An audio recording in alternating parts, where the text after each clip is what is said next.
Never saw a man meet death with finer courage. Don't let us stay in there too long.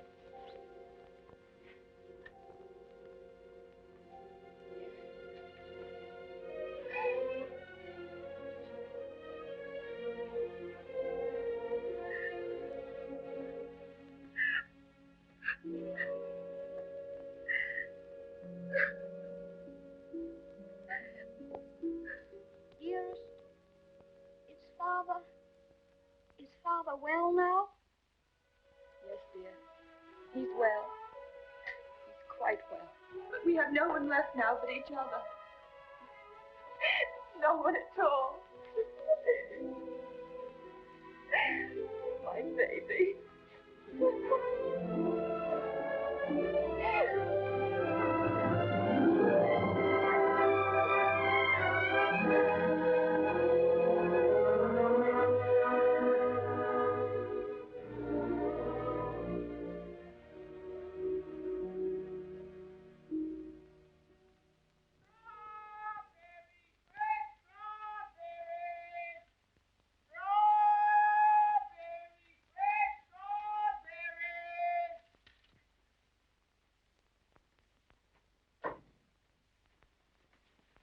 Please, Mary, won't he? Ah, the darling. To think of him getting the like of that for his birthday. Sure, he'll be the happiest boy in all Brooklyn till he falls off of it. Yeah.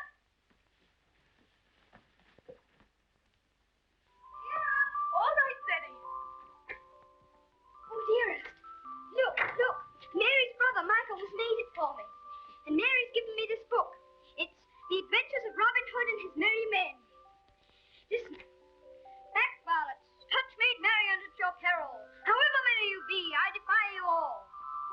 See, dearest, you're made merry, and I'm Robin Hood. They crowd around you. I'll never leave your side, however many there are. Oh, now, dearest, you cry out, help me, Robin Hood. Help me, Robin Hood. Help. All it's no, I'm going. Help. There. Oh. Isn't that? You like it? Oh, my. Of all the events in my life, this is the most magnificent. Do you really like it, darling? It's what you wanted? It's exactly what I wanted. Oh, I do hope it is. Only you will be careful, won't you, and not let it run away with you or anything. I suppose I'm about the safest bicycle rider in the whole of Brooklyn. Do you mind that now, huh? No? Can I ride it now, dearest? Can I go now? Oh. I can't wait 1 minute. Mr. Hobbs has to see it, and Dick. Can I go now, dearest? At once? Yes, dear, only do be careful. Oh, there we are. Quiet now, quiet. Let's go. Steady, do be careful of the street cars as you get over the sidewalk. Oh, wow. Wait a minute. Yes. Goodbye, dear. Goodbye. Oh, be careful, love.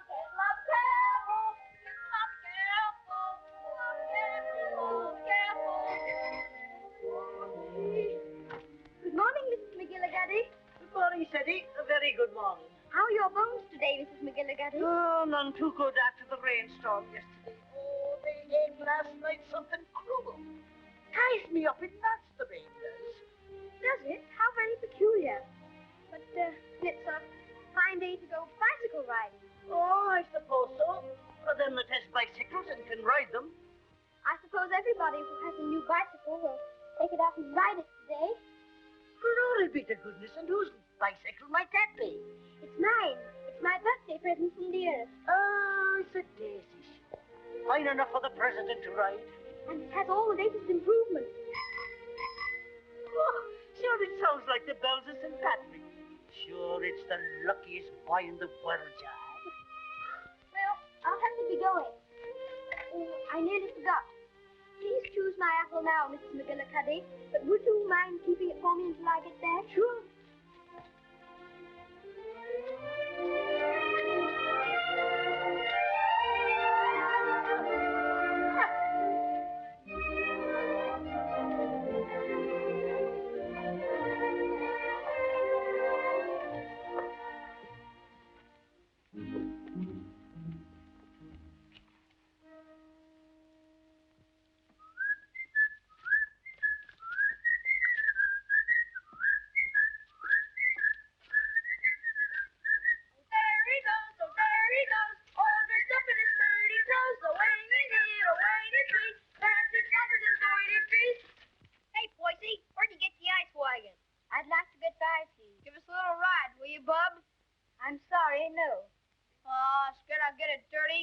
I'd rather write it myself. Hey, English, when'd you get back from dear old London? I'm not English. I'm an American. Now, where'd you get that kind of gab? My father was English, if it's any of your affair. Oh, does your mother know you're out? Don't you dare talk about my mother. Mama said, Mama said, Mama said. I think you'd better take your hand off that wheel. Want to make anything out of it? I want to make you get out of the way. You don't dance, you sissy cat.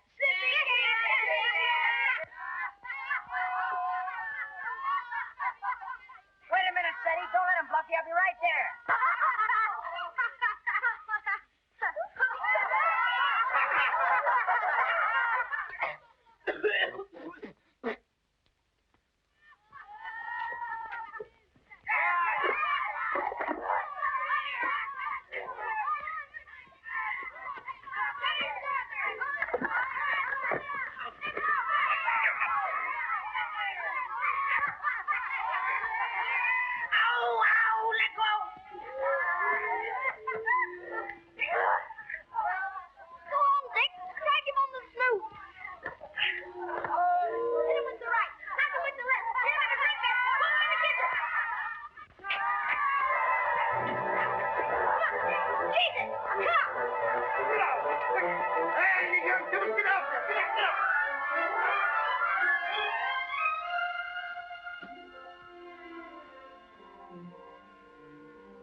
Oh, why couldn't that copper leave us alone? We had him licked. Thanks terribly for coming to my rescue, Dick. Oh, next, that makes us even for me giving you the bumps.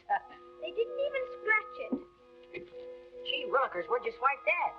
The Earth gave it to me. Isn't it magnificent? It's a Lollapalooza. I want you to be the very first person to ride on it. Oh, thanks.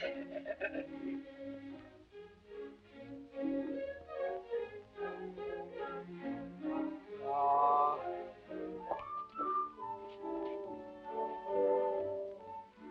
Thank you very much for your assistance, Mr. O'Brien. It's a pleasure, Ceddy, my lad. Of course, I think we might have won anyway. Sure, and don't I know it? But I had to keep you from committing murder. I tell you what, Dick. I'll just go once around the block, and then you can ride it down to Mr. Hobbs' store. Make it later, because right away I got to go see my brother Ben off. He's going out west. Who is he? Where? Texas? No, Chicago. Oh, that would be splendid. Riding Mustangs and shooting bears. Here's my brother Ben now. Come on, Dick, I've got to leave. Well, come on down to Mr. Hobbs' store as quickly as you can.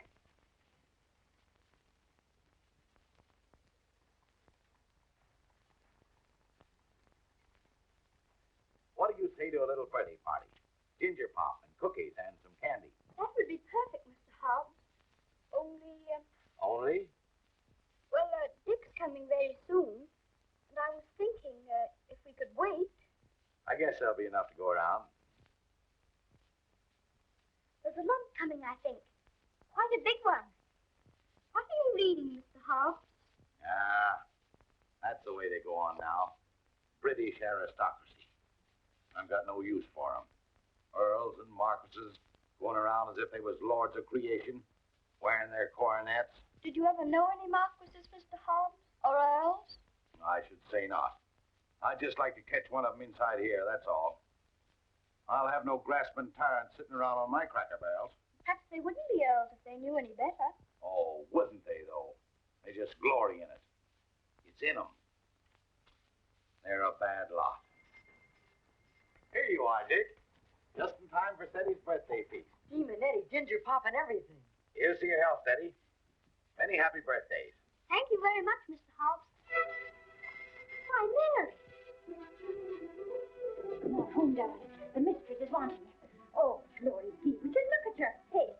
I'm very sorry, Mr. Hobbs, but I shan't be able to stay for the feast. Is there anything wrong with Dearest?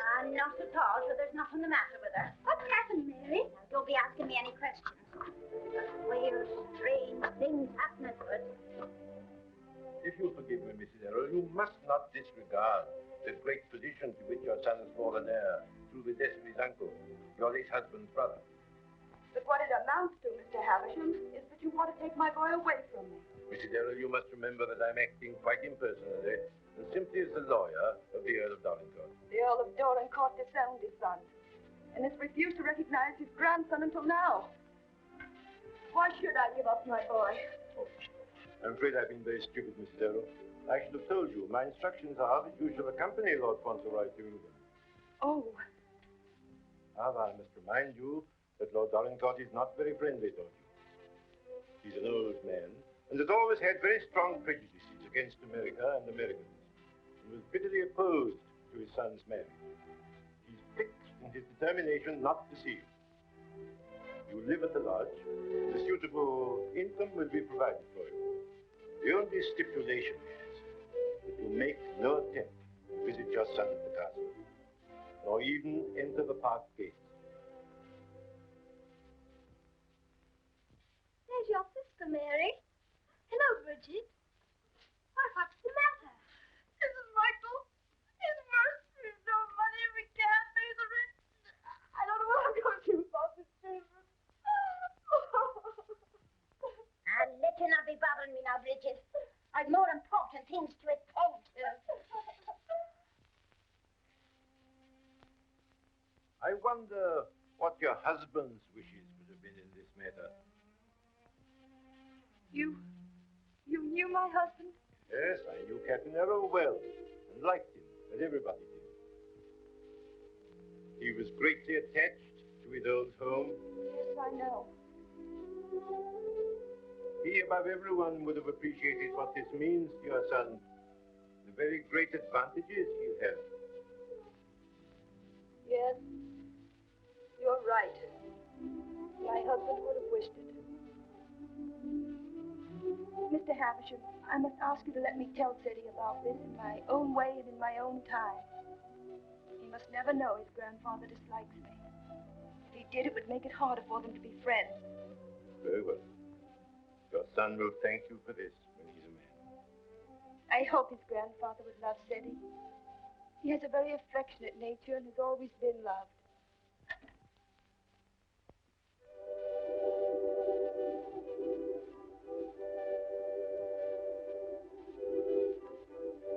This is Mr. Havisham, dear, whom your grandfather has sent to see us, all the way from England. How do you do, sir? So this is little Lord Faunt Leroy.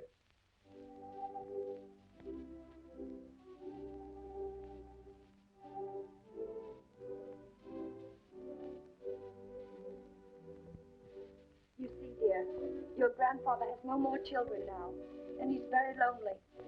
So he wants us to go and live with him in England. Because he's an earl, and you are his heir, you will have a new name, Lord Faunt Leroy. And someday you will be the Earl of Dorincourt. Oh, dearest, do I have to be an earl?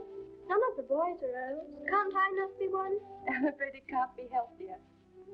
Just think, dear, soon we'll be starting for England. Do we have to go to England, dearest? I'd much rather not. Oh, what will Mr. Hobbs say?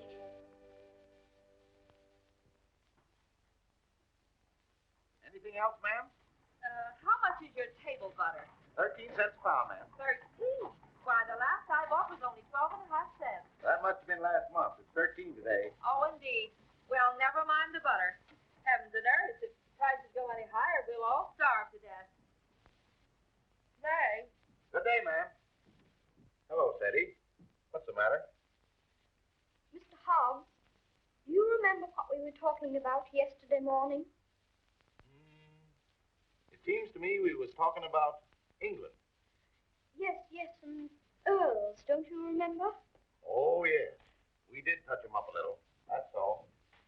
You said you wouldn't have them sitting around on your cracker barrels. So I did. And I meant it, too. Just let them try it, that's all. Mr. Hobbs, one is sitting on this barrel now.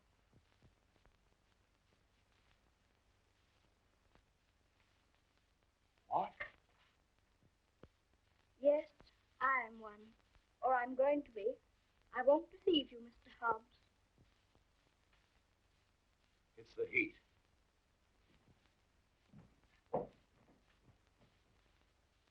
It is a hot day. How do you feel? Got any pain? Thank you, I'm all right. you say it's true, Mr. Hobbs. Mr. Havisham, he's a lawyer, came all the way from England to tell us about it. My grandfather sent him. Who is your grandfather? I couldn't very easily remember it, so I wrote it down. John Arthur Molyneux Errol, Earl of Dorincourt. That's his name, and he lives in a castle. 2 or 3 castles, I think. All his sons have died now. That's why I shall be an earl. Now I'm Lord Faunt Leroy. Well, I'll be cheated. One of us has got a sunstroke. Oh, no, we haven't. We'll have to make the best of it, Mr. Hobbs. What did you say your name was? Cedric Errol, Lord Fauntleroy. Well, I am jiggered. Well, you always did talk more English than American. You think there's no getting out of it? I'm afraid not, Mr. Hobbs. Dearest says that Father would wish me to do it.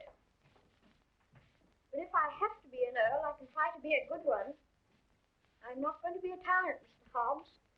And if there's ever to be another war with America, I shall try and stop it.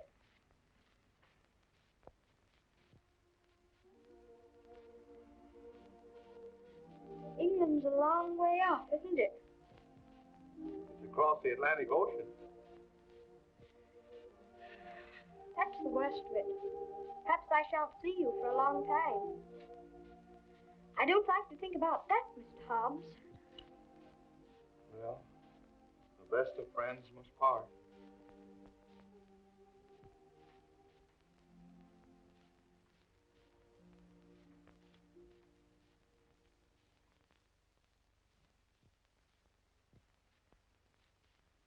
I'm afraid, Mr. Havisham, our American food must seem very strange to you. A little, Ma'am. I find that muffins are biscuits and biscuits are cookies. But the cooking's excellent.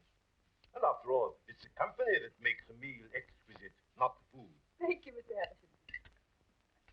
When you're an earl, you'll give splendid dinners in one of the most beautiful castles in England. Do you know, I'm not sure I know exactly what an earl is. I think if anybody's going to be one, he ought to know, don't you? Would you mind explaining it to me? Well, someone is made an earl generally because he's done some service to his sovereign or some great deed. Oh, that's like the president. Oh, is it? Is that why your presidents are elected? Yes, sir. When a man is very good and knows a great deal, he's elected president. And they have talks like processions, and bands, and everybody makes speeches. I used to think perhaps I might like to be president, and I never thought of being an earl. Being an earl is rather different from being a president. An earl is generally of very ancient lineage. What's that? Very old family. Extremely old. Oh, that's like the apple woman. 100, I should think. She's of such ancient lineage, it will surprise you how she can stand up. And the rain makes it worse. The first Earl of Dorincourt was created an earl hundreds of years ago. Well, well, that was a long time ago, wasn't it, dear? Many earls have been very brave men and have fought in great battles. I should like to do that myself. My father was a soldier and a very brave man, as brave as George Washington. I'm glad earls are brave. That's a great fountain. Would you excuse me a moment, please? There's someone I must see. Oh, certainly, of course. There's another advantage of being an earl. Some of them have a great deal of money. That's a good thing to have. I wish I had a great deal of money. Do you? Why? Well, there's so many things a person can do with money. A little tent to put her stall in, and a stove. And I'd give her a shawl, because then her bones wouldn't feel so badly. And what else would you do if you were rich? I'd buy Dearest all sorts of beautiful things. Dearest? I call Mother Dearest because Father did. And there's Dick. And who's Dick? Dick's a bootblack. I buy him some new cloths and brushes and a new sign and start him out fair. He says that's all he wants, is to start out fair. Is there anything else? Well, I think Mr. Hobbs would like a gold watch and chain. But what would you get just for yourself if you were rich? Isn't there one particular thing you've dreamed of having? Yes. Truly. But I suppose that would be too much to even dream about. I'm so sorry. A poor woman who was in trouble came to see me. Oh, is it Bridget? Yes, dear. I wish we could do something for her. She has 6 children, and her husband is out of work. He has inflammatory rheumatism, and that's the kind of rheumatism that's dreadful. Before I left Dorincourt Castle, the Earl said that if you expressed any wishes, I was to gratify them and give you anything you desired. Now, here are £5. In your money, $25. If you have any desire to assist this poor woman, I'm sure your grandfather would wish it. Can I have it now? Can I give it to her this minute? May I be excused, please, dearest? Yes, Eddie. Bridget! Bridget, wait a minute. Here's the money. My grandfather gave it to me. It's for you. That's a great deal of money, Mr. Havisham. We've never had very much. I'm just beginning to realize the great power Seti will have. Such a child still. I'm a little afraid. I think from what I've seen of him, that you have nothing to fear. Oh, I hope not. He mustn't be spoiled by all these wonderful changes.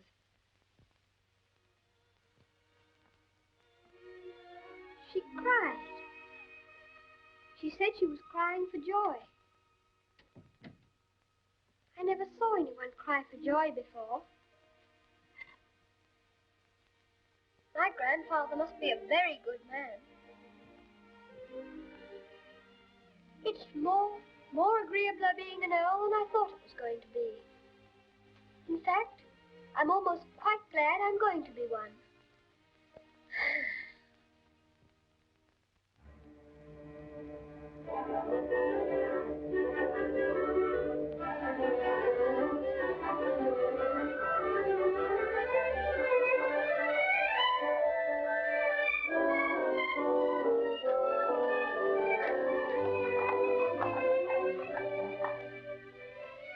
We always liked that little house, didn't we, dearest?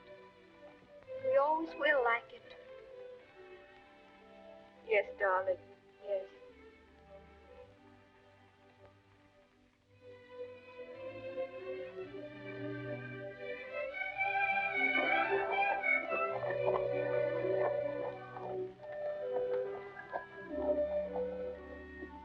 I've come to say goodbye. I have to go to England to be a lord, and I shouldn't like to have your bones on my mind every time it rains. Oh, bless your dear little heart with all your kindness to me. The Bones is as quiet as anything. Can I give you a kiss for that? Of course.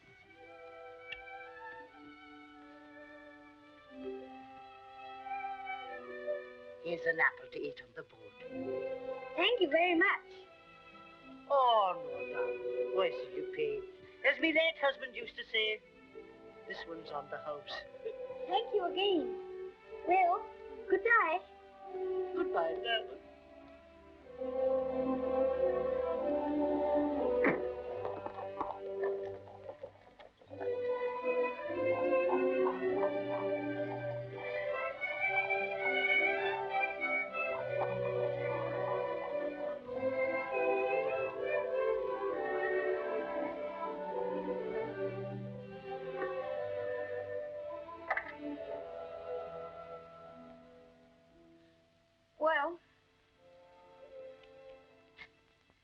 Well,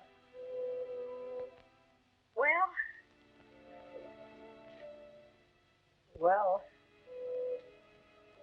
well, goodbye. I hope trade will be good. Gee, if trade gets any better, I'll be rolling around in diamonds and pearls. That would be splendid, wouldn't it? I hope you have every sort of luck and happiness. Thanks, same to you, and I hope you think about us sometime when you're way over there, as they say, on foreign soil. I'll think about you all the time, and I'll write to you, and you must write to me. Here's where you send your letter. Gee, I wish he wasn't going away. Thanks, mister, for all the swell things you've done for him. Certainly deserves it. He's a game little kid. Gee, I almost forgot. Yeah, I bought this for you. It's a handkerchief. You can use it when you get among them swells. Oh, Dick, it's beautiful. It's extraordinary. I'll use it always. Thank you, Dick. Thank you very much. Well, goodbye. Well, goodbye.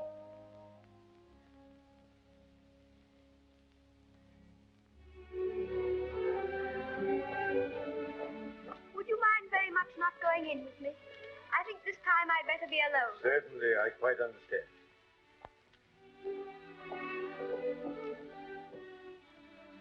This is for you, Mr. Hobbs.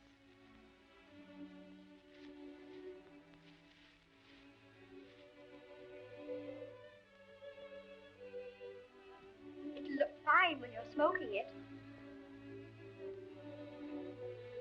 Why, Sadie, that's just what I wanted for a long time.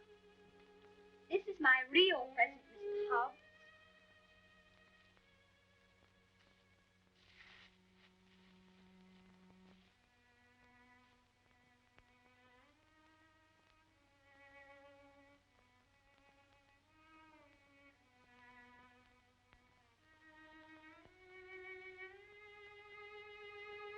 There's something written on it, inside the case. I told the man what to say. You read it.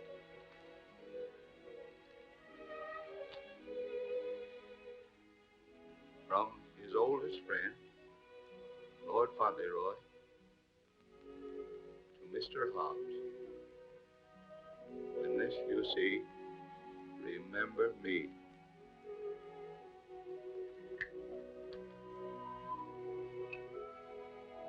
When this you see, remember me. I don't want you to forget me. Oh, I won't forget you. Don't you go and forget me when you go over there amongst those British aristocracy. I shouldn't forget you, whoever I was among. I hope you'll come to see me. Perhaps my grandfather will write and invite you. You wouldn't mind him being an earl, would you? I mean, you wouldn't stay away just because he was one. Oh, I'll come and see you. I won't be able to help myself.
Is this Dorincourt Castle, dearest? No, this is Court Lodge, where you're... Here's Mary. We had a splendid time in London, Mary. I'm so glad you came before us, Mary. We don't feel so strange finding you here to welcome us. It is a great happiness I wish you, ma'am, in your lovely new home. This is Mrs. Baines, the cook, ma'am, and that's Susan, the parlour maid. I'm sure we'll do everything, ma'am, to make you comfortable. Oh, I'm sure you will.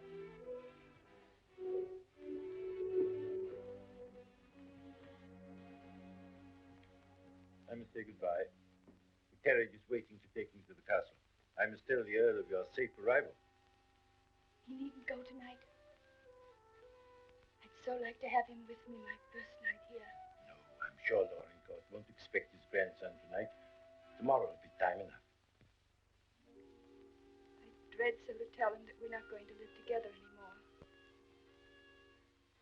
I'm a coward, I know, putting it off so long, but it's the most difficult, the most cruel thing I've ever had to do.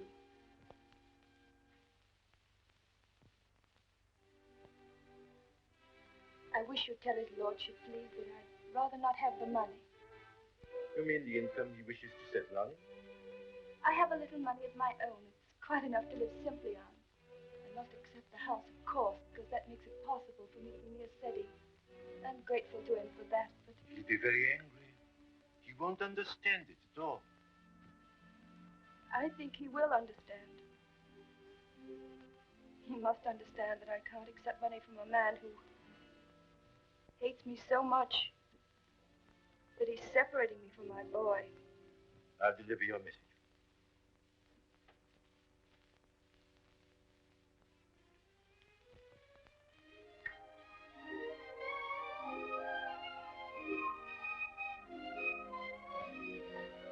I think it's beautiful here.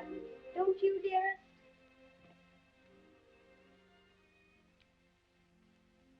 Seti, darling, there's something I must tell you. You're not going to understand it, I know. But I want you to believe me, as you always have, when I tell you it's for the best. Tomorrow, Mr. Havisham will take you to your grandfather, and you will live with him at the castle. But I shall not go with you. This pretty house will be my home, and Mary will be here to look after me. But, dearest, you don't mean...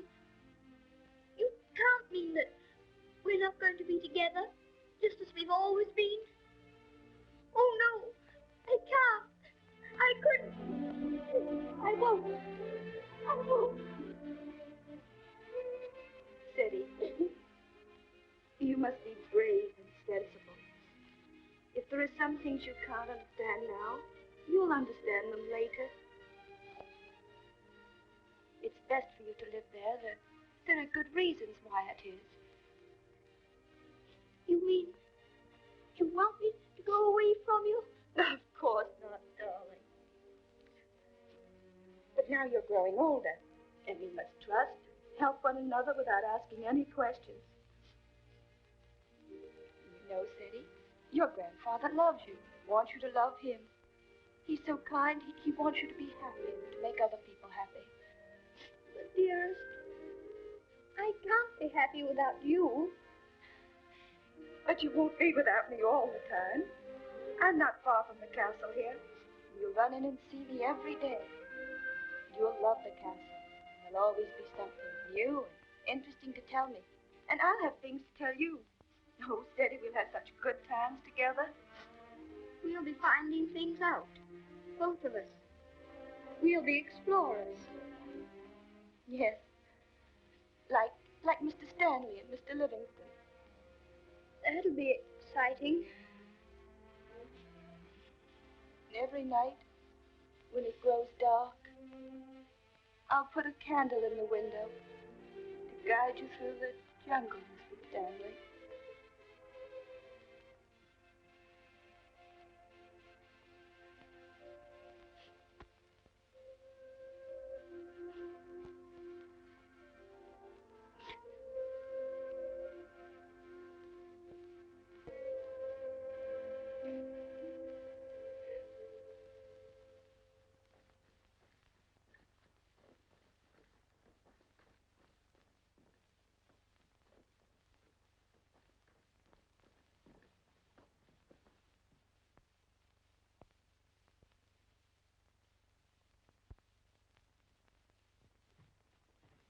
Ah, Newick, how's his lordship? Oh, he's in a rare mood this evening, he is. He told me to evict all the tenants if they weren't paid up. Oh, I dare say that'll be a job to your liking.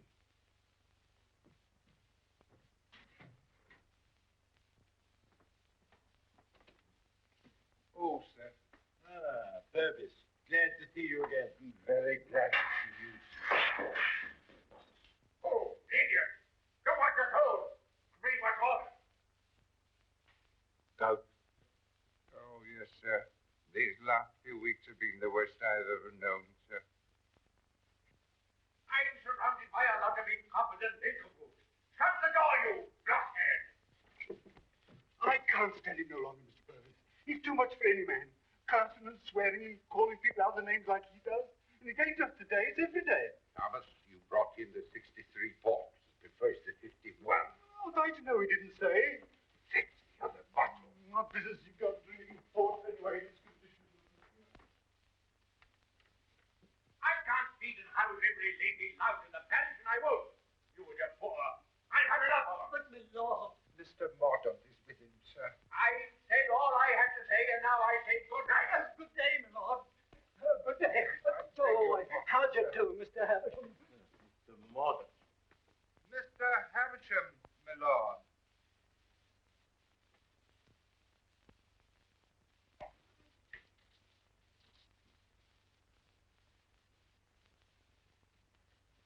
Well, Havisham. Lord? Come back, Harry. Put that cushion right for me, will you? Careful.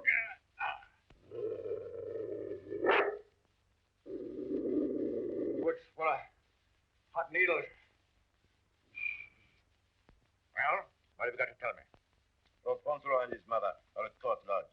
They bore the voyage excellent, and in good health. What else? His lordship remains with his mother. I'll bring him to the castle tomorrow.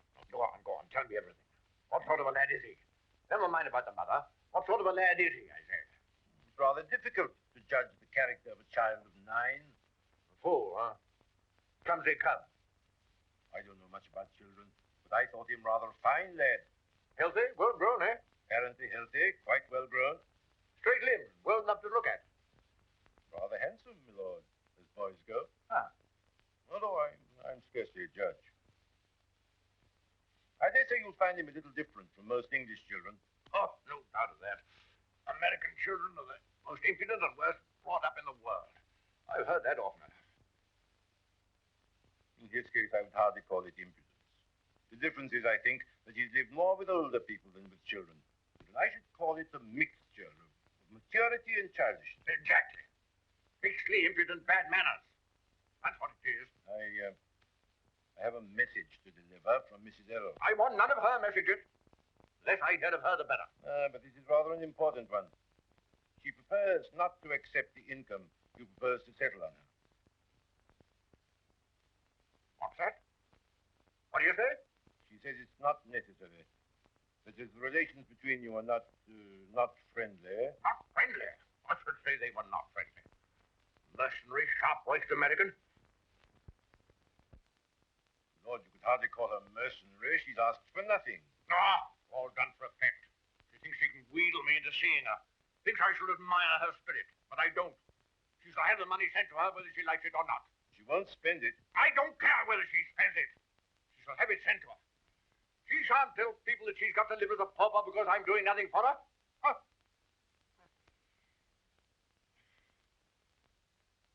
I suppose she's poisoning the boy's mind against me, too.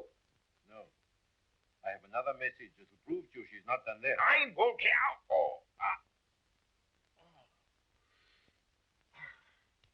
She asks you not to let Lord Faunt Leroy hear anything that might lead him to understand that you're separating him from her because of your prejudice against her. She says he wouldn't comprehend it. That it might make him fear you in some measure, or at least cause him to feel less affection for you. She wants there to be no shadow on your first meeting. Come now, Havisham, come now. You don't mean the mother hasn't told him? Not a word, my lord. Nothing has been said to the boy to give him the slightest doubt of your perfection. She's prepared to believe you the most amiable and affectionate of grandparents. In fact, he already regards you as a wonder of generosity.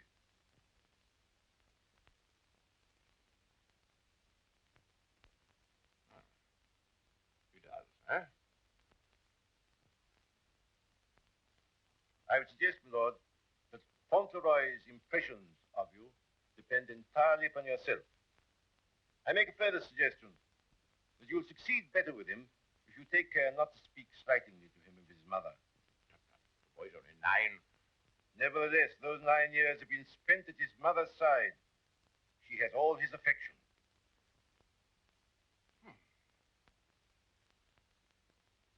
So he thinks me generous, eh?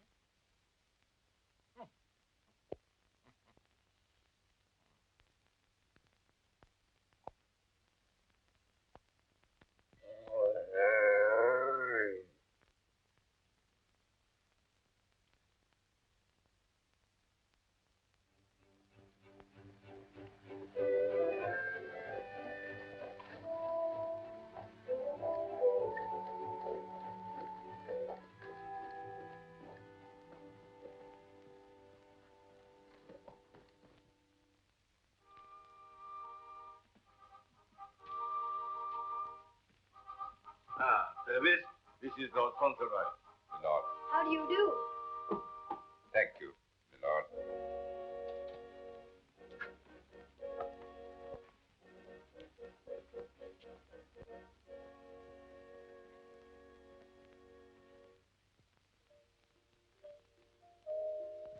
My lord.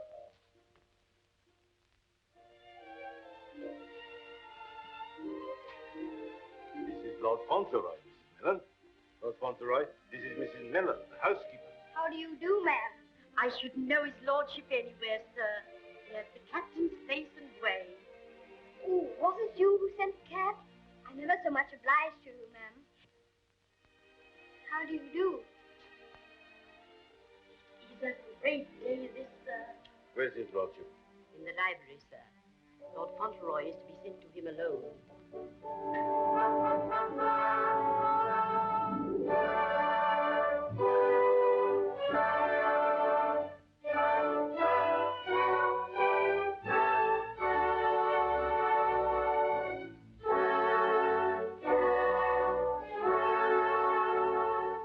Lord Faunt Leroy, my lord.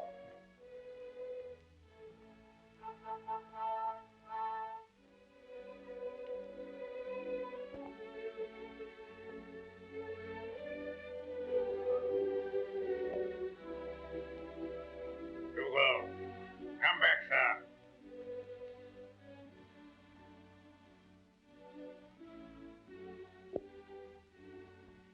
How do you do, sir?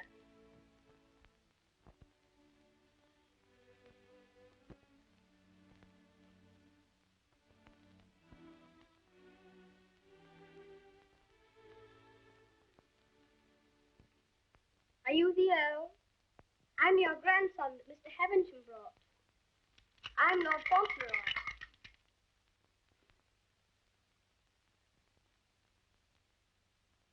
I hope you are quite well.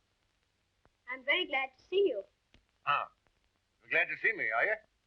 Yes, very.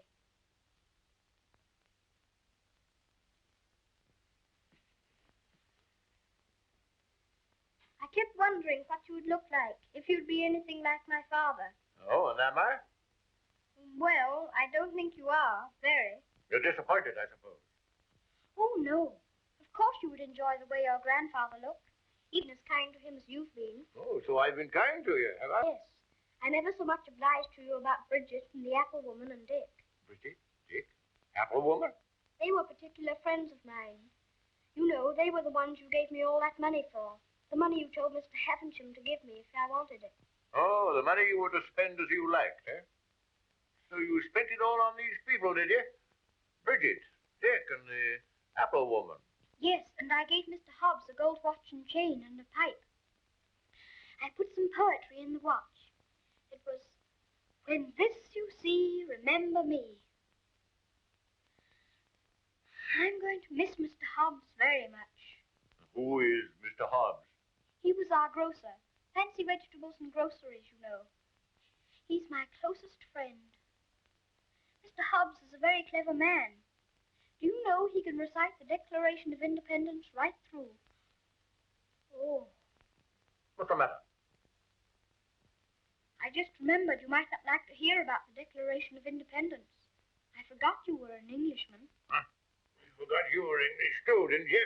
Oh, no, I'm an American. You are English. Your father was an Englishman. I was born in America. You have to be an American if you're born in America. You don't... I beg your pardon predicting you.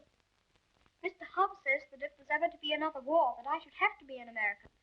But I promised him that if there were to be another war, I should try to stop it. You would? Dinner is served, my lord.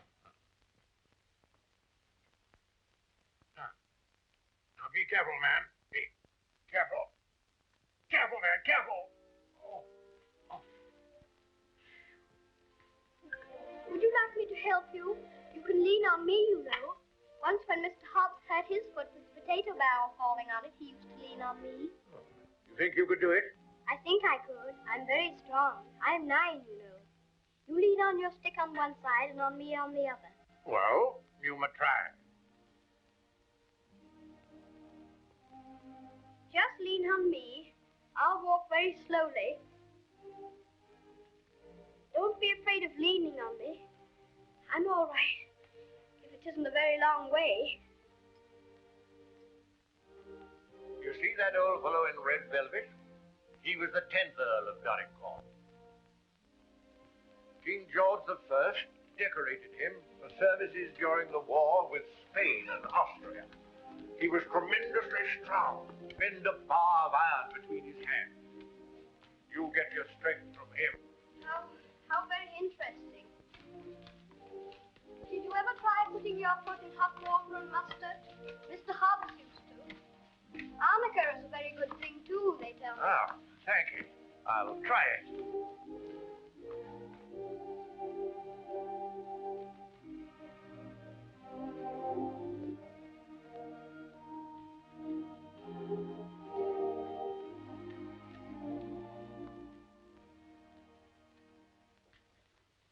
It is warm, isn't it?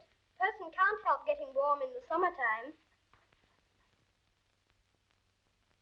Great heavens! What's that? It's a present from Dick. Isn't it beautiful? When this I see, I shall always remember Dick. Yes, I should think you would. It's a bit difficult to forget him. Dick's a professional bootblack. You'd like him. He's so square. Square? He wouldn't cheat anyone or hit a boy under his size. Huh? Very praiseworthy there. Thank you.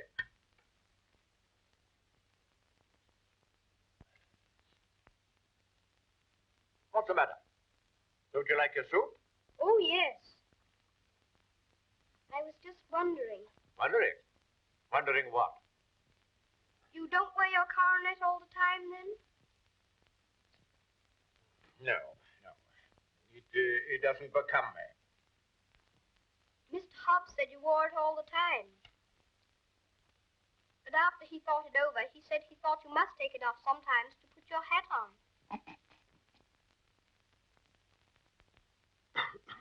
Yes, I take it off occasionally.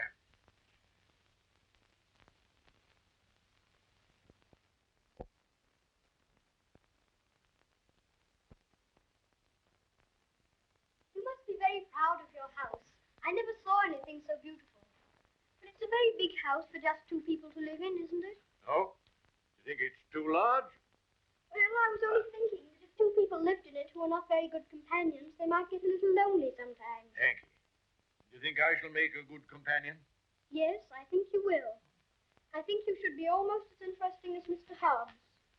Oh. Mr. Hobbs and I were very great friends. He was the best friend I had, except...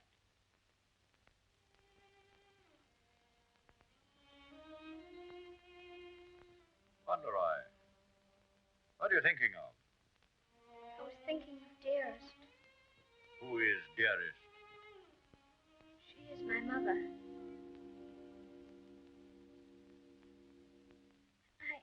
I think I'd better get up and walk up and down.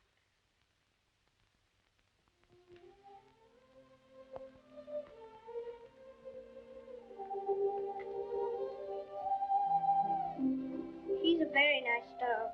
He's my friend. He knows how I feel. How do you feel?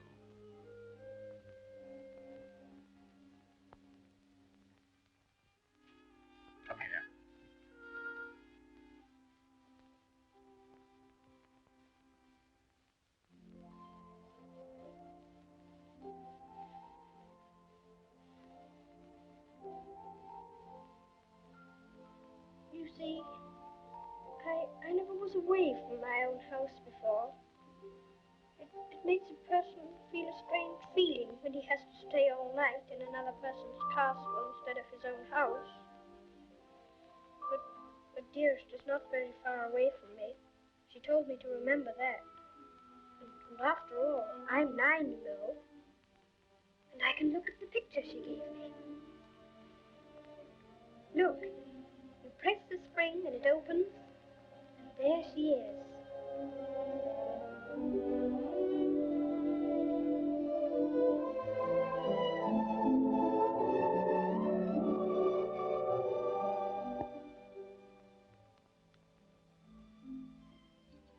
I suppose you think you're very fond of her.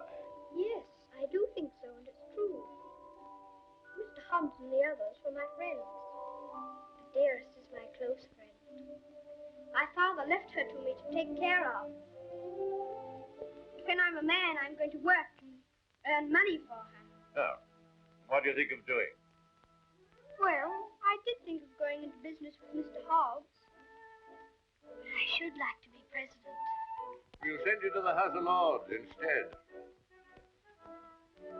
Well, if I couldn't be president, and if that's a good business, I shouldn't mind. The grocery business is dull sometimes. Yes, there's the House of Lords. But it's the business that every Earl of Dorincourt goes into. I should have to talk to Dearest about it.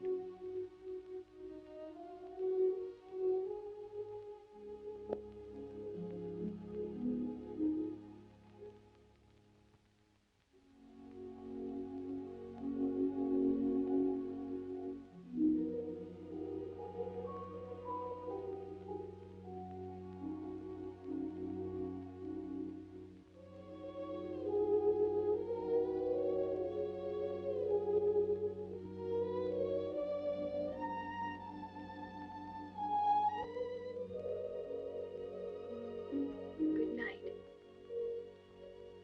God keep you all the night. Morning, Thomas. Good morning, sir. His lordship. In the library, sir.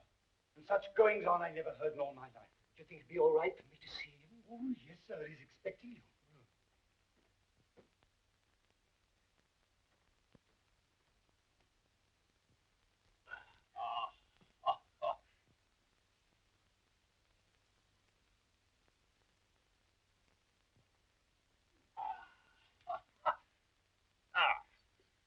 Morning, Mordaunt. Found a new employment, you see.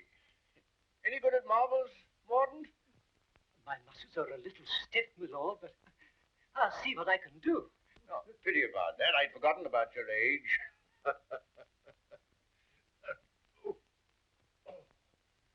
This is the new Lord Faunt Leroy. Faunt Leroy, this is Mr. Mordaunt, rector of the parish. I'm very glad to make your acquaintance, sir. I'm delighted to make your acquaintance, Lord Fauntleroy. Well, what is it this morning, Mordaunt? Who's in trouble now?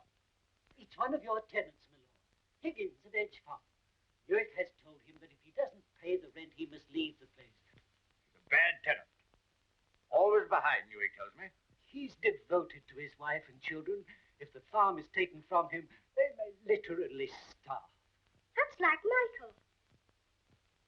Oh, I forgot we had a philanthropist here. Come here.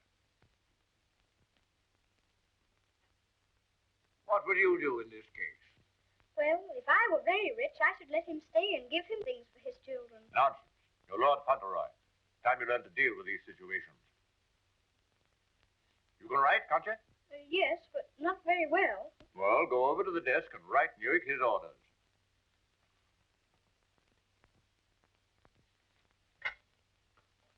Now, what must I say? You must say, Higgins is not to be interfered with for the present.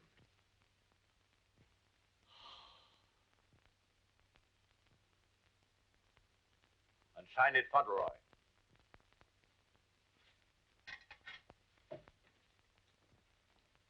Do you think it will do?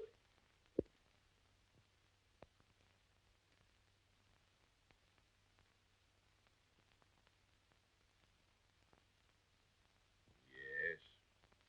Higgins will find it entirely satisfactory. Mr. Hobbs always signed his letters that way, and I thought I'd better say please. Is that exactly the right way to spell interfered? Well, it's not exactly the way it's spelled in the dictionary, but... I was afraid of that. Yes, Higgins won't complain of the spelling. I think you must be the best person in the whole world. Don't you, Mr. Mordaunt? I shall write and tell Mr. Hobbs. Oh, what'll you tell him? I shall tell him I think you're the kindest man I ever heard of, and that you're always thinking of other people and making them happy, and that I hope when I grow up I shall be just like you. Just like me. There you are, Morton. Take that with you. I will indeed. This is good news. Thank you, my lord. Oh, don't thank me. Thank Faunt Leroy. Thank you. Goodbye, sir. Goodbye.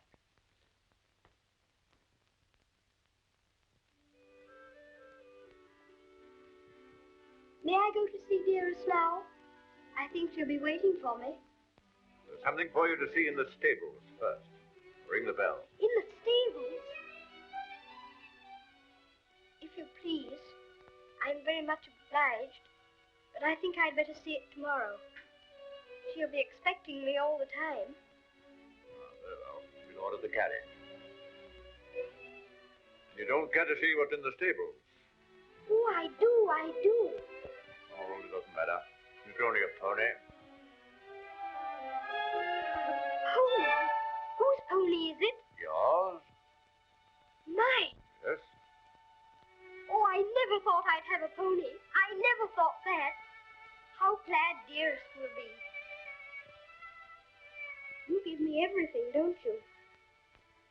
Wouldn't you like to see it? Of course I want to see it. I want to see it so much I can hardly wait. But I'm afraid there isn't time. You must see your mother this afternoon. You can't put it off till tomorrow? Why, she's been thinking about me all morning, and I've been thinking about her. Oh, you have you? I'll ring the bell.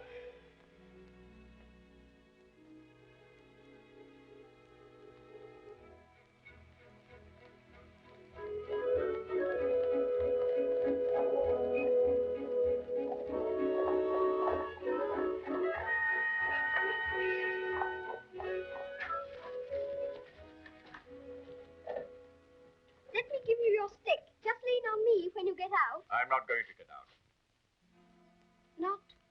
Not to see dearest? Dearest will excuse me. Go and tell her that not even your new pony would keep you away.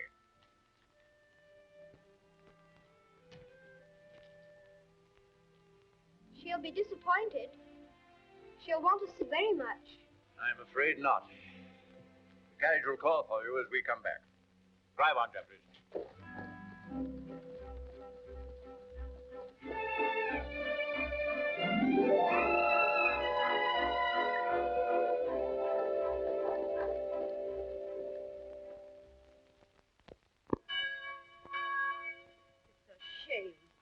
From his own mother.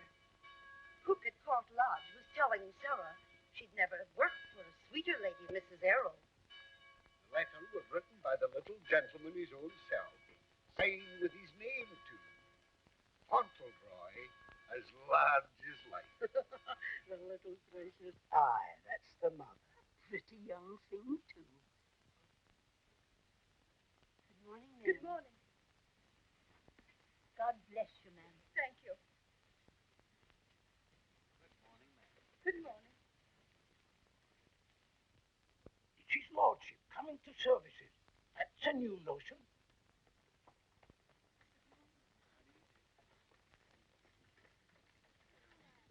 They say even his gout's improving. Look at the young lord. He's Captain Cedric all over again.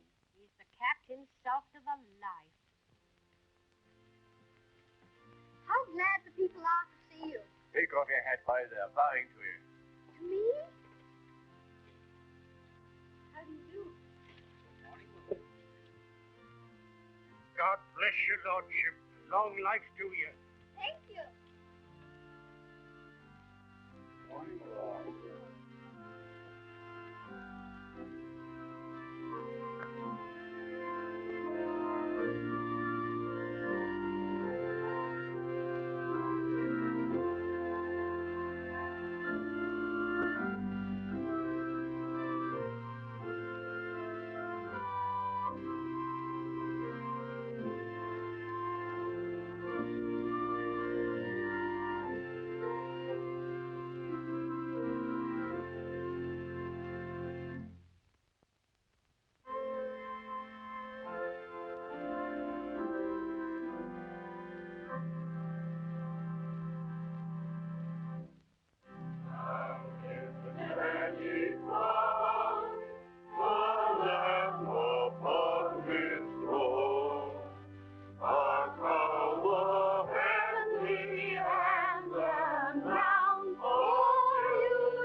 some of your ancestors lived a few hundred years ago. Oh. Perhaps I got my spelling from them.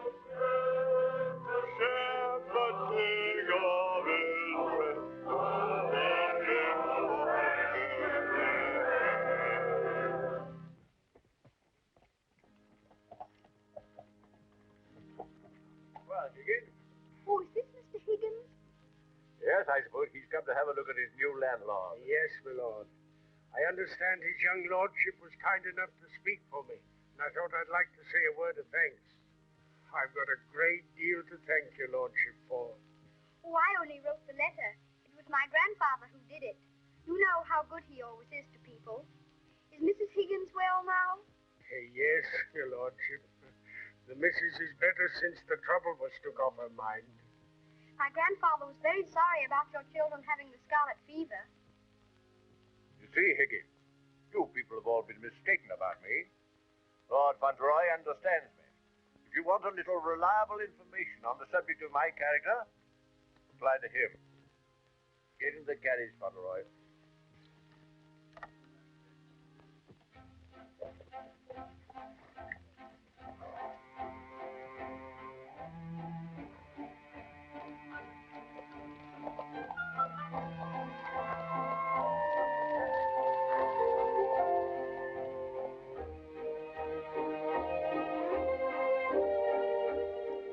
You miss your mother very much?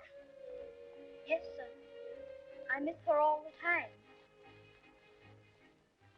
You don't miss her, do you? I don't know her. I know. And that's what makes me wonder. She told me not to ask any questions, and I won't, but... See her almost every day, don't you? Isn't that enough? We used to see each other all the time. We could tell each other things without waiting. Well, don't you ever forget about her? No, sir, never. I shouldn't forget about you, you know. If I didn't live with you, I should think about you. All the more. On my word, I believe you would.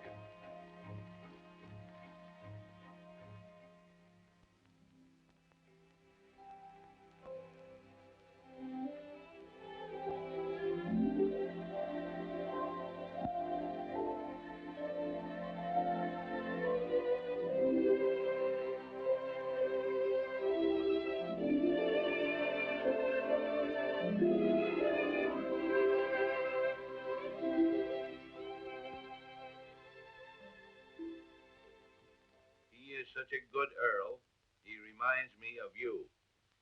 He is a universal favorite. Well, reminds me of you. Think of that now.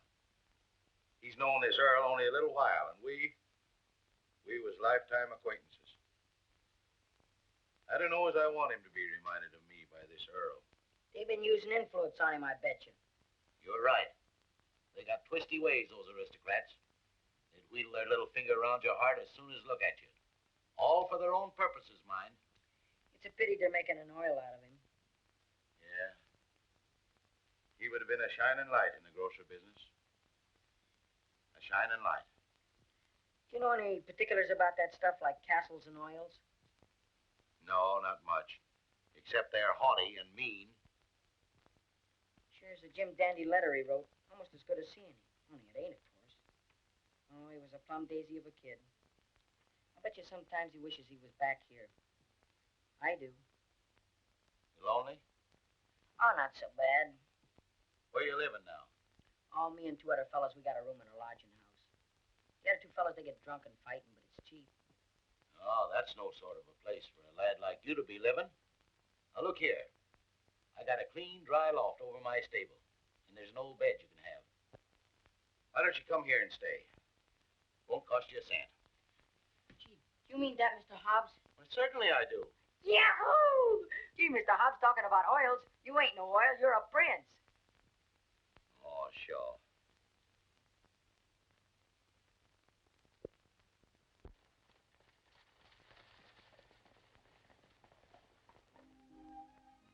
I wonder whether he will have an American accent. My dear, won't it be interesting if he has the Dorincourt eyebrows? When do we see the mother? I believe she's supposed to be kept in the background.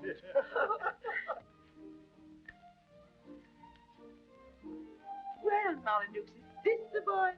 Yes, Constantia, this is the boy. Faunt Leroy, this is your great aunt, Lady Lorridale. How do you do, great aunt? How do you do, young man? You're like your father. I loved him more than most people in this wicked world. Oh, did you know my father? Know him, of course I do. Oh, then you must meet Dearest. She will enormously like to talk to you about him. You see, I was the only one she could talk about him to who knew him. And I was so small when he was... Yes, Faunt Leroy, this is your great uncle, Sir Harry Lorridale. How do you do, sir? Here you're fond of horses. I confess to you, Constantia, that what you'll probably see for yourself. There's a risk of my becoming rather an old fool about him. Becoming. By the way, the mother, what does she think of you? I don't know. I haven't asked her. You must come over to Lorridale Park one day and see us. There's some new cocker puppies in the kennels. You shall have your pick. Oh, thank you very much indeed, Uncle. Only Dougal might be offended. You see, he's very fond of me, and I really shouldn't like to hurt his feelings. Hurt his feelings. That's a good one. Did you hear that, Connor? Hurt his feelings. This is Miss Herbert, Faunt Leroy. I want you to be great friends with her. How do you do? Have you met Dougal? He shakes hands beautifully. Shake hands with Miss Herbert, Dougal. He's a great friend of mine. I like making friends, don't you? Yes, I do.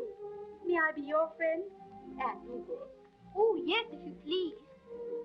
Okay, Lumbago, Fortescue. Better, I hope. Thanks. Much better. I've known Dorincourt as well as anyone could know him for 35 years. And that's the first time he's ever bothered to inquire about my health. Most extraordinary. Havisham, you're late. What's kept you? Beg your pardon, my lord. I was detained by extraordinary news. You? What? What news? Not now, if you don't mind. Later, my lord, later.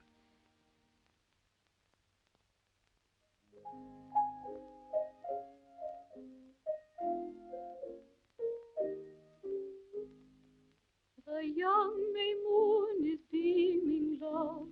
The glowworm's lamp is gleaming, love. How sweet to roam through Mona's grove, while the drowsy world is dreaming, love. Then awake till rise of sun, my dear. The sage's glass will shine, my dear. For in watching the flight of bodies of night, he might happen to take thee for one, my dear. Charming, charming. What a sweet song. Delightful, my dear. Thank you, my dear. Thank you. Do you like music? Yes, I like it when you sing it. Dear my Lord Faunt Leroy, why do you look at me so? I was thinking how beautiful you are. Oh, Faunt Leroy, make the most of your time. When you're older, you'll not have the courage to say that. Nobody could help saying it. Don't you think she's pretty, too? We're not allowed to say what we think. Lord Faunt Leroy shall say what he thinks. I'm sure he thinks what he says. I think you're prettier than anyone I ever saw, except Dearest. I think she is the prettiest person in the world. I'm sure she is. And I must tell her how kind you've been to me. I never was at a party before, and I've enjoyed myself so much. Oh, I beg your pardon.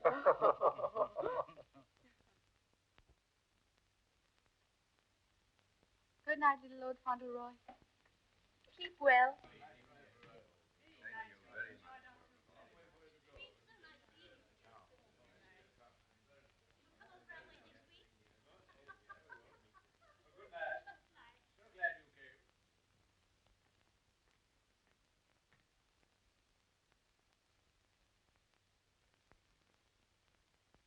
Havisham, what the world's the matter? Something serious must have happened to make you behave like this. What is it? It's bad news. The very worst of news, my lord. I'm sorry I have to be the bearer of it. Why do you look at the boy so? You hang over him like a bird of ill omen. Is it anything to do with Faunt Leroy? My lord, I waste no words. My news has everything to do with him. If we're to believe it, it's not Lord Faunt Leroy who lies asleep before us, but only the son of Captain Errol.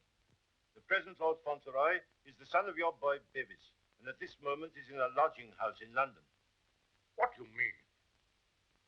You're mad. It's a lie. An abominable lie. If it's a lie, it's painfully like the truth. A woman came to my chambers this morning and told me that she married your son Bevis in London 11 years ago. She showed me the marriage certificate. The child was born shortly after Bevis deserted her and was taken by her to America. Oh, the woman's obviously an imposter. It's a trumped-up fraud. I'm afraid not, my lord. I saw the boy's birth certificate. She's, I'm afraid, a very ignorant person. But she's consulted a lawyer who advises her that her son is, of course, Lord Faunt Leroy and the rightful heir. She demands that his claim be immediately acknowledged. I'll protest this to the last. I'll disown Bevis as his boy. I'll have nothing to do with him or his mother. You can't disown him, my lord. Nothing we can do can keep the eldest son's child from his inheritance.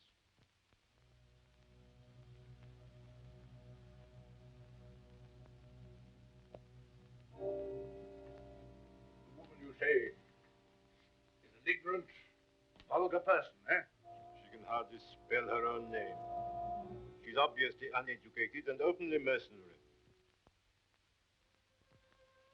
And I objected to his mother. I suppose it's retribution. If anyone had ever told me I could be fond of a child, I wouldn't have believed them. I always detested children. My own more than most. But I'm fond of him. Oddly enough, he's fond of me. You know, Havisham, I'm not popular. I never was. But he's fond of me. Never was afraid of me. All of his trust in me. Yes, Havisham. He'd have filled my place better than I filled it. He'd have been an honor to the name. You rang, my lord? Take Lord Faunt Leroy to his room.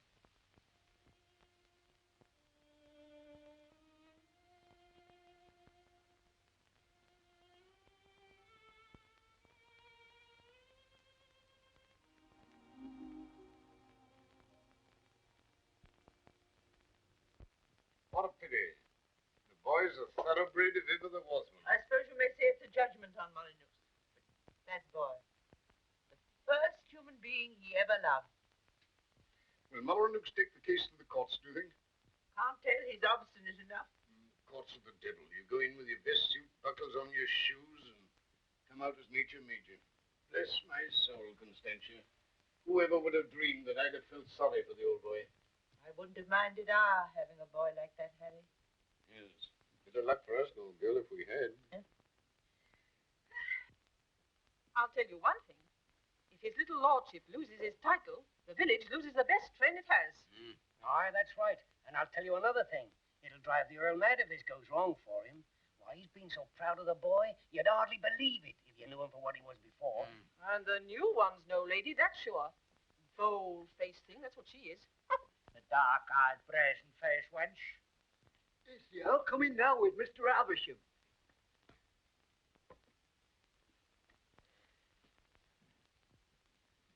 You've someone here calling herself Lady Faunt Leroy. I want to see her. Ah, come the ways, my lord. This way, my lord.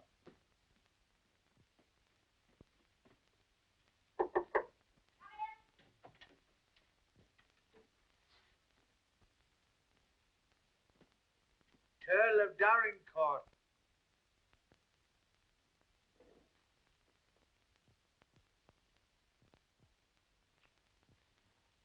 Pleased to meet you, I'm sure, my lord.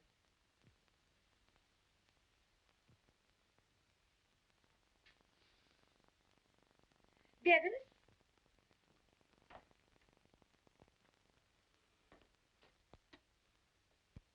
Go shake hands with your grandpa.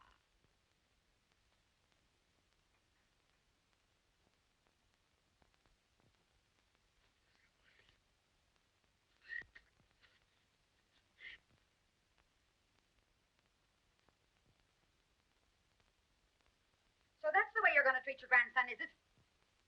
Ah, you needn't try to look so fierce about it. He's your grandson, all right.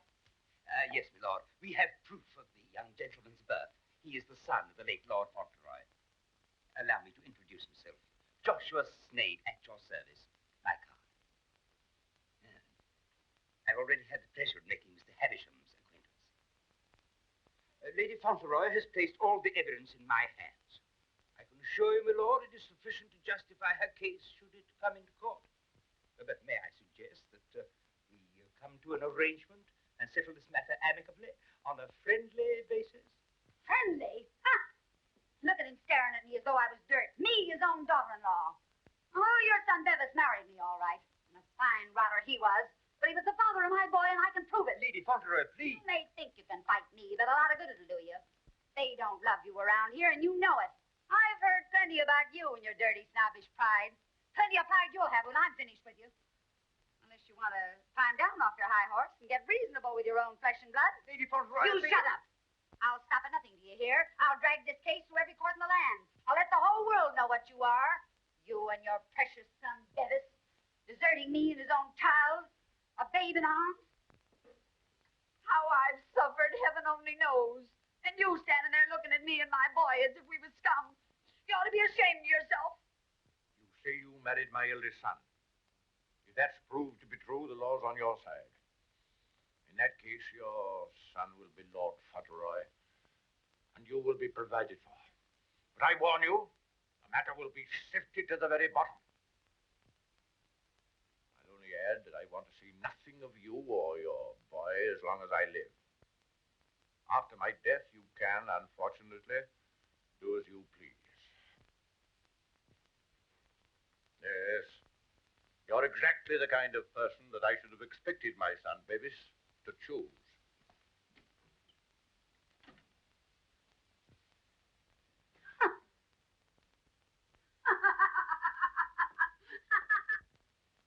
I'm afraid, Dorincourt, there can be no two opinions.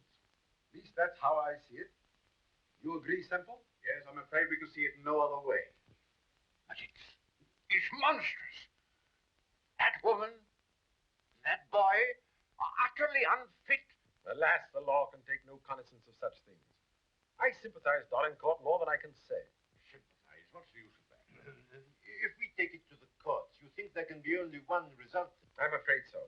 The birth certificate, everything we have, point the same way. If you take it to court, you'll have the expense and the notoriety, and only, I fear, one possible result.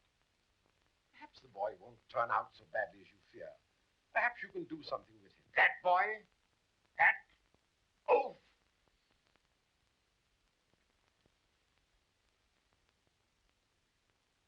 With the other one. Yes. Well, I have no other course but to accept your judgment. Come, Havisham. Thank you, Lord. And you, Mr. Semple.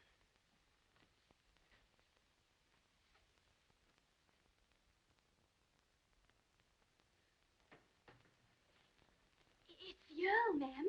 The Earl itself. Show him in.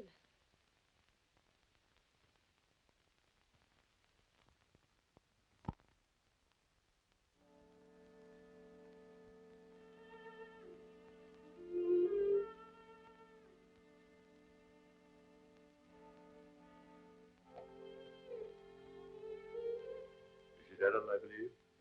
Yes, I'm Mrs. Errol. I'm Lord Dorincourt. The boy is very like you. People have often said so. I'm glad to think he's like his father, too.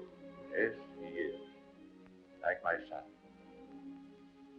Won't you sit down? Thank you.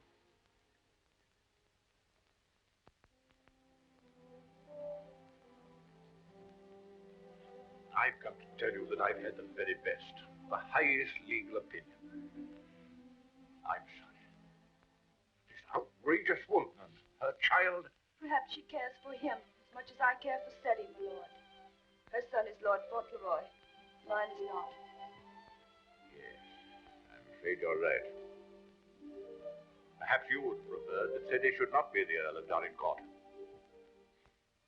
It's a very magnificent thing to be the Earl of Dorincourt, my lord. I know that. But all I care about is that Sadie should be what his father was. Brave, just, and kind, always. A striking contrast to what his grandfather is, eh? I haven't had the pleasure of knowing his grandfather. I know my little boy believes you. I know that Sadie loves you. Would he have loved me if you told him why I didn't receive you at the castle? No, honestly, I think not. That's why I didn't wish him to know. Well, there are very few women who wouldn't have told him. Yes, Sadie is fond of me. And I'm fond of him. I can't say that I was ever fond of anyone before. But he pleased me from the first. I'm an old man. I was tired of my life. But he's given me something to live for. More than that. More than that. I'm proud of him. I was satisfied to think that one day he'd be taking my place as head of the family. I'm miserable. Miserable.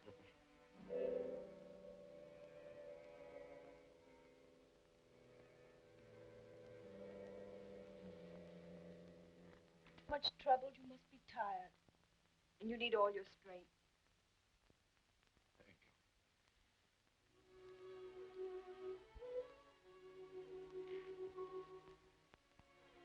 Perhaps it's because I'm miserable that I've come to you. I used to hate you. I've been jealous of you. This wretched, disgraceful business has changed all that. After seeing this repulsive woman who... I felt it would be a relief to come to you. An obstinate old fool, I suppose. I know I've treated you badly. But I've come to you because the boy cares for you. And because I care for him.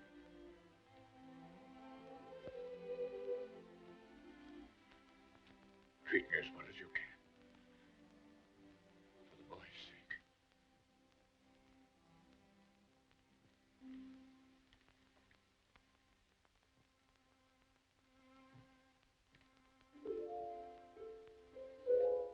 Whatever happens, he shall be provided for. Sadie shall be taken care of now and in the future. Always. Thank you. You like the house? Oh, very much. It's a cheerful room. May I come back again and talk this matter over? As often as you wish.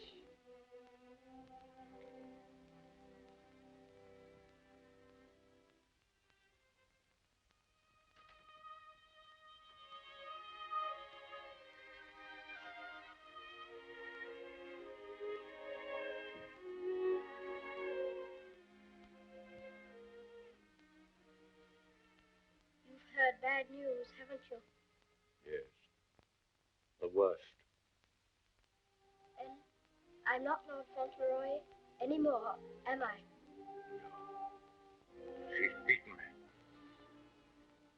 Then the other boy, he will have to be your boy now, won't he? Like I was? No. He'll have to live in the castle if he's Lord Fauntleroy, won't he? That common little brat shall never enter this place in my lifetime. I'll take care of that. Then I can still be your boy, even if I'm not going to be the Earl, just like I was before. My boy. Yes, you'll be my boy as long as I live. And by Jove, sometimes I think you're the only boy I've ever had. Then I don't care about the Earl part at all. I thought, you see, that the one that was going to be the Earl had to be your boy. That I couldn't be. I shall never take anything from you that I can hold for you. Come what may, you shall have all that I can give. All. And dearest, will her house be taken away from her? No. They can take nothing from her. Nothing from either of you. Come. Time to go to sleep.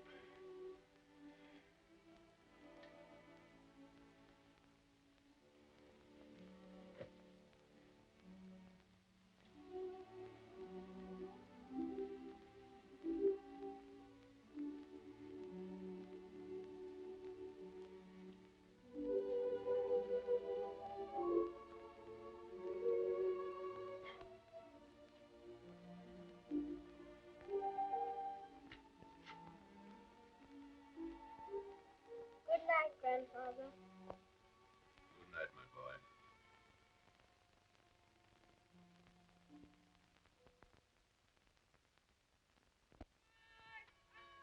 The aged Earl remains secluded in his castle and refuses to have any communication with the rightful heir. Oh, we know that stuff. They've been printing that for the past weeks. Is there anything new about SETI? Yes, here it says, the prospects do not look very bright for the false claimant, Cedric Earl of Brooklyn. Well, I'm jiggered. At last they've succeeded in robbing him out of being an earl. I thought you was against oils. So I am. Ain't it just like him? Cheating the poor kid out of his rightful estates. Now what's going to become of him? I know one thing. He done everything in a well for me, and he can always come back here and have half of my shoe shining business. Well, now I'll tell you, Dick. I'd always had it in my mind that said he would come in with me someday. He'd be a shining light in the grocer business. The new Lady Faunt Leroy was formerly an actress. She is said to have played in New York and London. Continued on page 5. Here's a picture of her.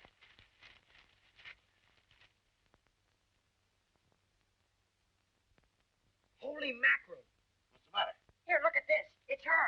Her? She ain't no aristocrat, she ain't. I know her as good as I know you. It's Minna, Ben's wife. Your brother? Sure. You mean it's some kind of hocus pocus? Sure I do. Well, I'm jiggered. She was married before, but I never heard of her having no other kid but Ben's kid. You mean the one Ben went out to Chicago to look for? Sure. Maybe she had another kid in England. Maybe she did and maybe she didn't. We'd ought to do something about this. You're dead right we done it. But we got to get the proper advice. Gee, I wished I knew Alderman Murphy. I know Alderman Murphy. You do? Yeah, come along. Let's go right now. Them Earls, they've always had a spite against us Americans ever since the Revolution. What a place. What a hole. I'm sick to death of it. Cooped up here, week in and week out with nobody to talk to. You're complimentary. I wasn't meaning to be. And grateful. You're getting your money, aren't you? Business is business, you know. Business. I'm sick of business. I want some fun. Why don't you go up to London for a while? London? Not on your tintype. Nothing but please that old devil up at the castle better than to see me clear out. Well, I'll stay here in this rotten country pub. You've lived in worse places in your time, I've no doubt. That's none of your business. You keep a civil tongue in your head or I'll hand you your walking papers. I wouldn't. What do you mean? That's what I said. I wouldn't try anything like that, Minna. I'm Lady Faunt Leroy to you. Men. Why, it's Lord Donegal. Why, this is a pleasure, a real pleasure, I'm sure. Won't you take it? Hello, Minna. Why, hello, Dick.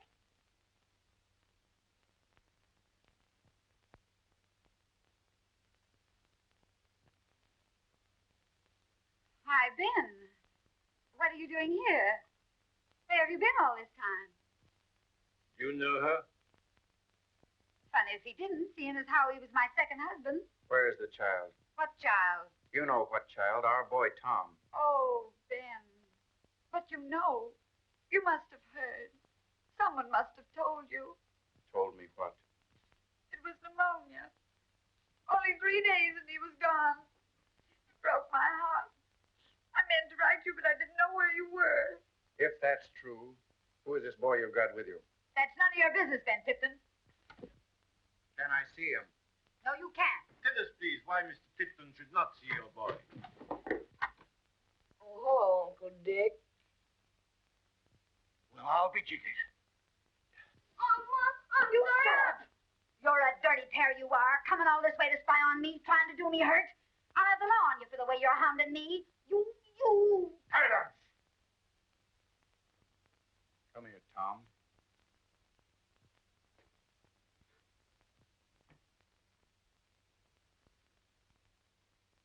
I knew nothing of this, my lord, I assure you. There's a little matter of a forged birth certificate.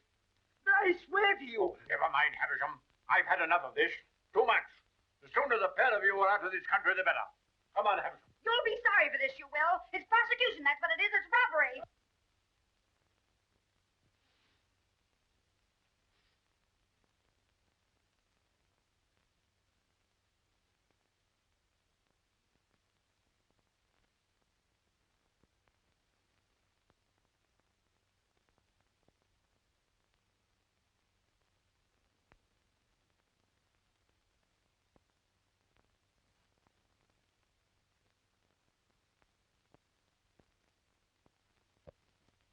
This will be somewhat in the manner of a museum, my lord?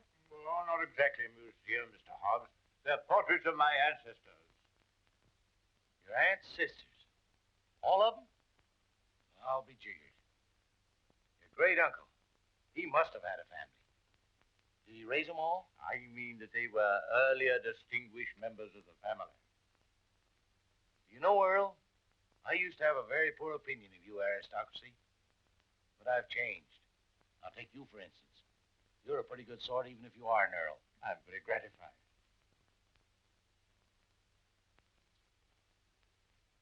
A bit gay, wasn't he? Yes.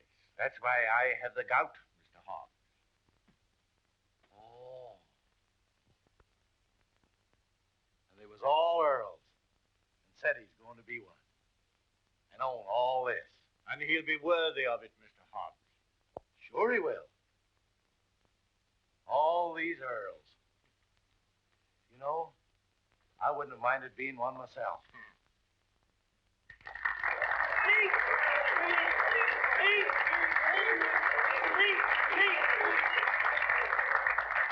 Thank you very much. It's such a lovely day. I always like having birthdays, but never one so much as this because you're all so kind to me. My grandfather wants everybody to be happy and comfortable. And I'll want it too when I'm grown up.